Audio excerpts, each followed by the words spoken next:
근데 절대 이 내용을 넘기시면 안 되는데요. 안녕하세요, 성현쌤입니다. 현재 많은 기술과 직업들이 AI로 대체되고 있는 소식을 한 번쯤은 들어보셨을 거예요.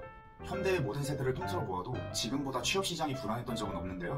그럼에도 불구하고 끝까지 살아남는 직업이 무엇이냐 저한테 여쭤보신다면 저는 고민 없이 사회복지사 2급이라고 말씀드리고 싶습니다. 사회복지사 분들만큼은 AI로 대체가 불가능하니까요. 사회복지사 2급으로 취업 혹은 재취업 시장에서 살아남기를 원하시는 분들은 꼭 이 영상에서 정보를 얻어가시길 바랍니다. 명칭처럼 사회복지사 2급이 되고 싶으신 분들은 사회복지사 2급 자격증이 필요한데요.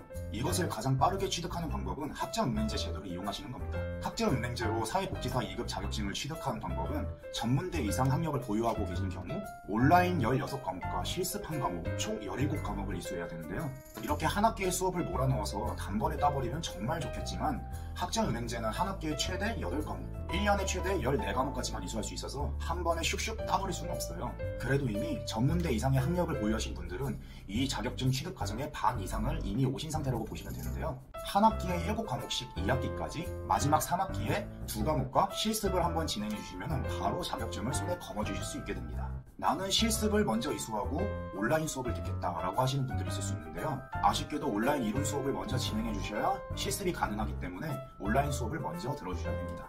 최종 학력이 고등학교 졸업이신 분들은 전문학사 학위를 같이 취득해 주셔서 자격증 취득이 가능합니다.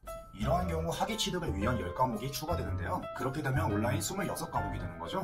그러면 4학기에 7과목씩 3학기를 이수하시고 마지막 학기에 5과목과 실습 1과목으로 총 27과목을 이수하게 됩니다.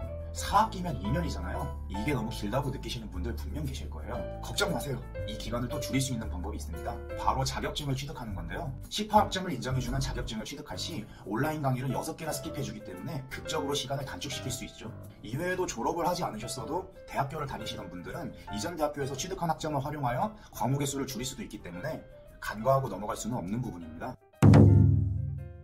학점은행제 수업을 진행할 때는 한 학기가 15주 과정이에요. 이건 무조건이에요. 15주 기간 중에 여러분이 신청한 과목 수만큼 강의가 매주 올라오는데요. 한 학기에 7과목씩 들을 거니까 예를 들자면 첫째 주에 7과목이 올라오면은 둘째 주에 7과목이 또 올라오는 시기예요. 경험자인 제가 수업을 들었을 때는 하루를 날 잡고 7과목을 한꺼번에 수강한 뒤에 다른 날에는 자기 개발을 하고 또 그 다음 주 되면은 하루에 몰아서 강의를 이수하고 이런 식으로 했었어요.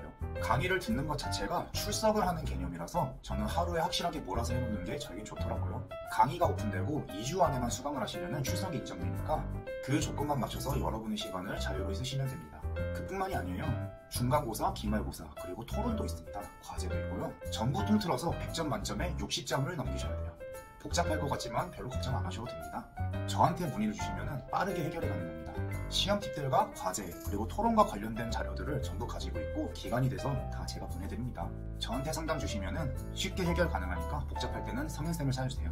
마지막으로 실습입니다. 온라인으로 수업을 듣는 것은 사실 누구나 다 할 수 있습니다. 그렇잖아요? 폰이나 컴퓨터로 수업을 켜놓기만 해도 출석과 교육 이수가 한꺼번에 되니까요. 하지만 실습을 어떻게 해야 될까요?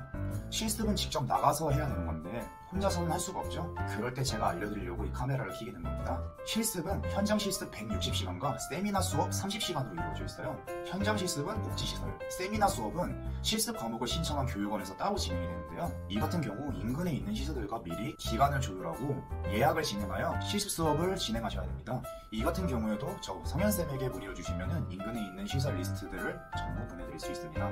교육원에 실습 과목을 신청하시고 나면 15주 과정으로 개강일, 종강일이 정해집니다.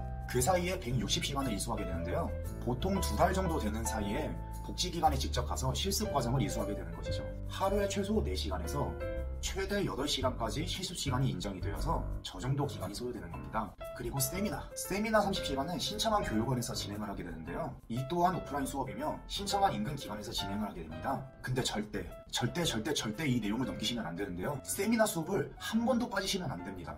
세미나 수업을 단 한 번도 빠지시면 안 돼요. 재차 강조드립니다. 세미나 수업을 절대 빠지시면 안 돼요. 한 번이라도 빠지시면 과락입니다. 과락이 되시면 지금까지 들였던 시간과 노력들이 이렇게 사회복지사 2급 과정은 거의 마무리가 되었는데요.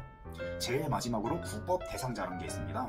2020년 이전에 대학교 혹은 학전응임제에서 사회복지 과목을 한 번이라도 이수하신 적이 있으신 분은 과목 수와 실습 시간이 줄어들게 되는데요. 현재는 앞에서 설명드린 대로 온라인 17 과목에 160시간 복지관 실습, 그리고 30시간 세미나 수업으로 이루어져 있지만 2020년도 이전에 사회복지 과목을 한 과목이라도 이수한 적이 있으신 국법 대상자분은 온라인 14 과목에 실습 120시간, 그리고 세미나 수업 30시간으로 줄어듭니다. 하지만 신청하신 교육원에 따라 세미나 수업이 없는 곳도 존재하니 이 점 알고 가시길 바랍니다. 여기까지 사회복지사 2급 취득 과정을 설명드렸습니다. 끊임없이 변화하는 현 시대에 절대 변하지 않는 것들이 있죠. 들어오는 정보들에 소홀하지 마시고 꼭꼭 귀를 기울여주세요. 그리고 자신에게 맞는 자리를 찾아가시는 것을 추천드립니다. 지금까지 상현쌤이었고요. 궁금하거나 문의드릴 사항들이 있으시면 하단의 댓글이나 상단의 제 연락처로 꼭 연락을 주시기 바랍니다. 감사합니다.